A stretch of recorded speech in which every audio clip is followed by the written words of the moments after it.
8h14. Si vous nous rejoignez, vous êtes sur Canal 3 Bénin et Actu Matin. C'est le plateau de l'invité du forum de discussion. Gatien Adiaboni, bonjour. Bonjour. Vous êtes acteur politique, représentant, membre fondateur, je dirais, du parti Union Progressiste et représentant de ce parti sur ce plateau ce matin pour répondre à nos questions. Nous sommes à moins d'un mois du scrutin du 17 mai prochain. Les élections sont maintenues à cette date malgré la pandémie du coronavirus. À l'UP, comment avez-vous accueilli cette information ou cette décision prise par le chef de l'État qui a consulté les présidents des institutions de la République? Merci de me recevoir, M. Adandidjan. Bonjour. J'adresse le bonjour à vos téléspectateurs ainsi que toute ma sympathie. Je vais répondre à votre question sous deux angles. Oui. Déjà, je retiens que la décision du non-report des élections communales du 17 mai prochain n'a pas été une décision prise de façon unilatérale par l'exécutif. C'est-à-dire que cette décision n'a pas été prise en vase clos par l'exécutif, mais plutôt avec l'ensemble des présidents des institutions. Pour moi, la conclusion, c'est que nous pouvons faire confiance à la République, voyez-vous.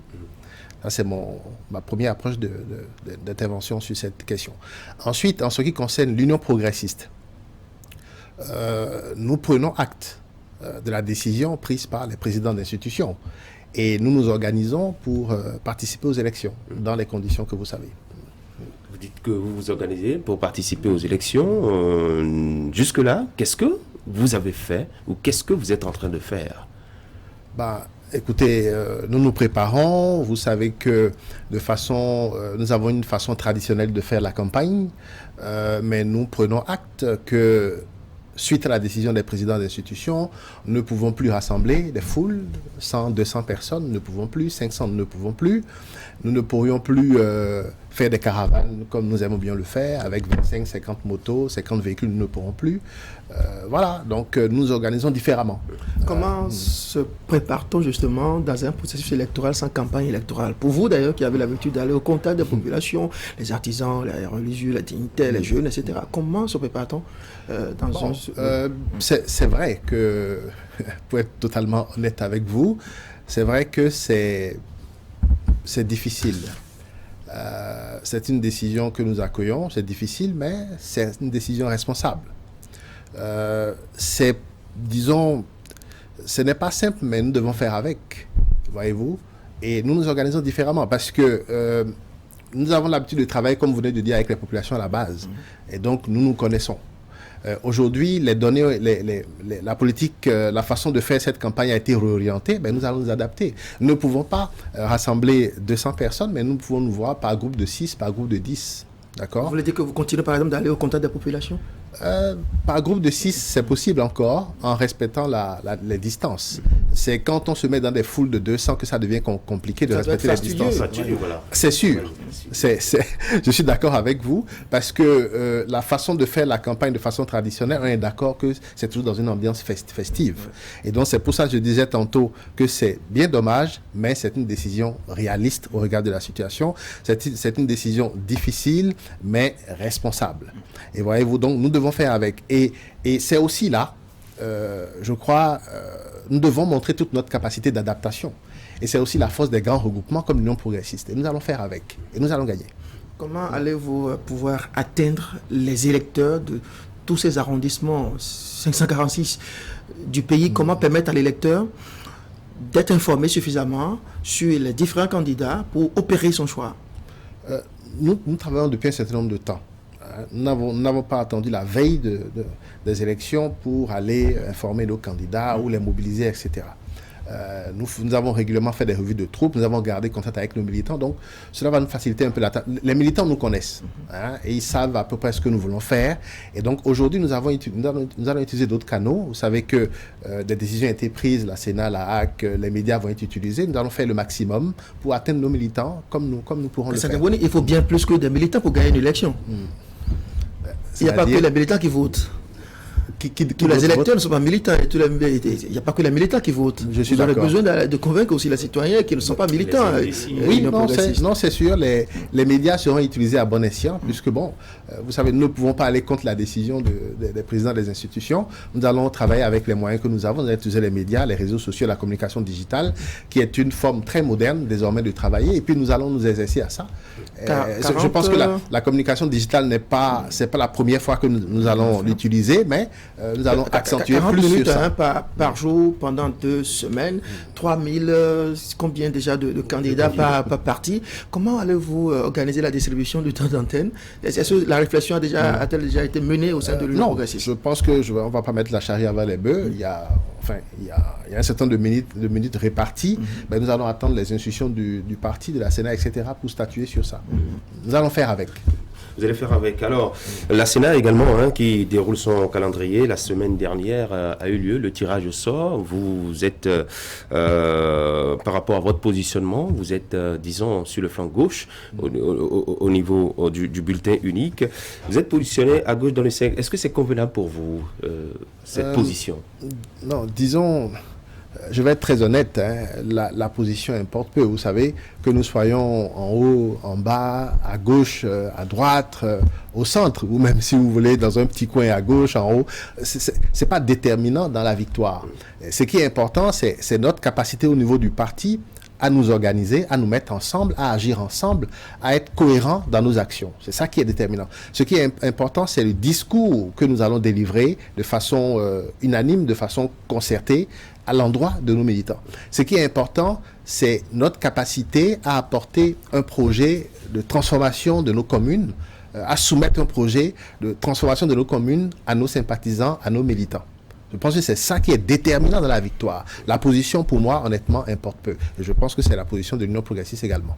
Vous dites que la position importe peu, mais nous avons vu vos représentants à la Sénat faire beaucoup de discussions par rapport au positionnement, en tout cas à tout ce qui va avec votre logo. Est-ce que ce n'est pas une manière également de montrer véritablement que vous avez besoin d'avoir une très bonne position sur le bulletin unique pour ces élections-là? Je vous le concède, mais une fois que le tirage est fait, nous assumons que le tirage est fait et puis nous nous organisons. Je pense qu'on ne va pas tous les matins faire un débat là-dessus. Nous pensons que la position telle qu'elle est, bon, nous allons avancer avec ça. Vous allez faire campagne autour de votre positionnement? Du positionnement du logo, vous voulez dire? Oui.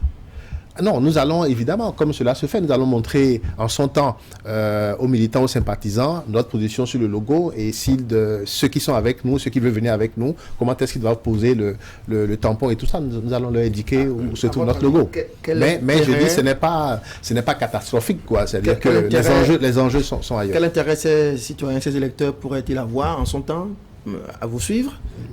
Qu'allez-vous nous vendre pour ces élections? La position de l'Union progressiste est très ambitieuse pour nos communes, vous savez. Comme tous les autres partis d'ailleurs. Bon, c'est sûr, mais je pense que nous allons aller plus en profondeur. Mais tout ce que je peux dire maintenant, puisque vous insistez un peu, la campagne n'a pas véritablement commencé, mais ce que je peux vous dire, c'est que l'Union progressiste est très ambitieuse pour la transformation de nos communes. Et quand vous prenez, on a certains piliers, certains piliers que nous allons actionner. Quand vous prenez la démocratie à la base, la gouvernance locale, le développement local, la capacité à mobiliser des ressources pour transformer nos communes. Je pense que nous avons mené des réflexions relativement profondes au niveau du parti et en ce temps, nous allons vous les dévoiler. Mais quand je prends la démocratie à la base, l'Union progressiste ambitionne clairement, si vous voulez, de revisiter la participation citoyenne, par exemple, de revisiter la gouvernance concertée. L'idée derrière, c'est de faire en sorte que le citoyen à la base, pas le militant, le citoyen à la base, dans son quartier, puisse quand même participer ou influencer, impacter les orientations stratégiques au niveau de sa commune. Et ça, la démocratie à la base doit permettre ça, voyez-vous. L'Union progressiste compte en tout cas améliorer, si vous voulez, le contrôle de l'action publique. Et ça, des mécanismes seront mis en branle pour ça. Je ne pourrais pas aller dans les détails tout de suite puisque nous ne sommes pas encore en campagne. Mais quand vous prenez, ça c'est un des piliers par exemple, il n'y a pas que ce pilier. Mais quand vous prenez le pilier de la gouvernance locale, alors l'Union progressiste, nous ambitionnons très clairement de mettre en œuvre un nouveau management public. qui passe par tout ce qui est smart gouv, qui passe par tout ce qui est numérique, la décentralisation. Nous voulons faire en sorte que l'expérience du citoyen qui vient à l'hôtel de ville, que ce soit une belle expérience. Voyez-vous? Et donc ça, nous travaillons à ça. Nous ambitionnons lutter contre la corruption, évidemment, puisque la lutte contre la corruption ne peut pas se mettre uniquement au diapason de l'exécutif. Vous savez, nous devons descendre au niveau du local. Nous ambitionnons avoir une sécurité locale plus efficace. Vous ambitionnez lutter contre la corruption et donc vous voulez envoyer des conseillers plus efficace, c'est-à-dire quand je parle de sécurité locale, je fais allusion à la police municipale. Nous voulons une police municipale plus dynamique, plus efficace. Nous voulons une police municipale plus ancrée au niveau des arrondissements, avec un meilleur partenariat avec la police républicaine. L'objectif dans tout ça, c'est quoi? C'est d'endiguer le petit banditisme, c'est de faire en sorte que le petit voyou ne devienne pas un gros gangster demain. Dans l'Union progressiste, justement, vous avez beaucoup de maires qui n'ont malheureusement, pourquoi n'ont-ils pas mis en œuvre ces ambitions que vous dévoilez aujourd'hui? Non, il faut mettre chaque chose dans son contexte, voyez-vous. Nous sommes en train de redistribuer les cartes, des élections communales auront lieu, nous aurons une nouvelle cartographie des choses et je pense que la dynamique qui a commencé avec la transformation à la lumière de tout ce qui se fait au niveau du PAG, la dynamique va se poursuivre et se renforcer à la base avec la consolidation qui va suivre, qui viendra après les élections. Les choses vont aller beaucoup plus vite que vous ne le pensez. D'accord. J'ai une petite dernière peut-être. Comment va votre président, Bruno Amoussou? Il va bien? Ah oui, il va très bien. Tes œufs, il ne parle pas? Comment ça se passe? Non, tes œufs, hein? Non, bon, écoutez, il va très bien. Il contribue énormément à la réflexion, comme nous tous, à la transformation. Il oriente les débats dans le bon sens. Et puis, je pense que nous avons encore des choses à faire. Nous avons encore à tirer de lui. Nous avons encore besoin de lui, à tirer de lui pour la transformation, pour les développements à venir. Vos amis ou vos cousins d'en face vous reprochent souvent de ne pas faire suffisamment de place aux femmes. On a observé que depuis peu, il y a une femme maintenant qui parle principalement au nom de l'UP. C'est un choix, c'est une réponse à vos détracteurs sur ce plan-là?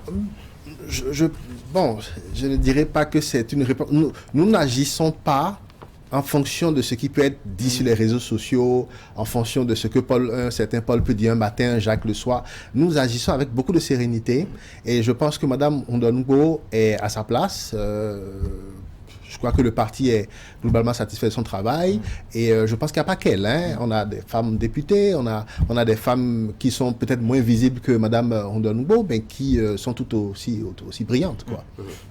Vous dites que vous agissez avec beaucoup de sérénité, 5 partis politiques en lice, vous avez 4 grands partis en face de vous. La sérénité y est toujours, alors que vous n'avez pas, disons, une grande marge de manœuvre pour aller au contact des électeurs. Oui, ce que vous dites n'est pas faux, mais je dis, nous n'avons pas commencé à travailler hier. Hier matin, je veux dire, nous n'avons pas commencé à travailler ce matin, nous avons commencé à travailler depuis un moment, donc nous restons sereins parce que nous agissons avec une certaine cohérence. Quand je dis que nous restons sereins, ça ne veut pas dire que nous n'ambitionnons plus travailler. Voyez-vous, nous avons une stratégie à déployer et tout le monde met la main à la pâte. Nous agissons avec beaucoup de solidarité en interne. Au regard de la situation, nous avons renforcé notre niveau de solidarité. Quand je prends mon cas, au niveau du 11e arrondissement par exemple, avec l'ensemble des candidats, nous sommes très préoccupés sur la stratégie de travail. Donc nous avons décidé d'être très solidaires sur les approches à faire, déjà entre nous. Ensuite, solidaires entre nous, mais aussi avec les différents chefs quartiers pour agir, mais aussi solidaires entre nous, avec les chefs quartiers, avec les militants et certains sympathisants.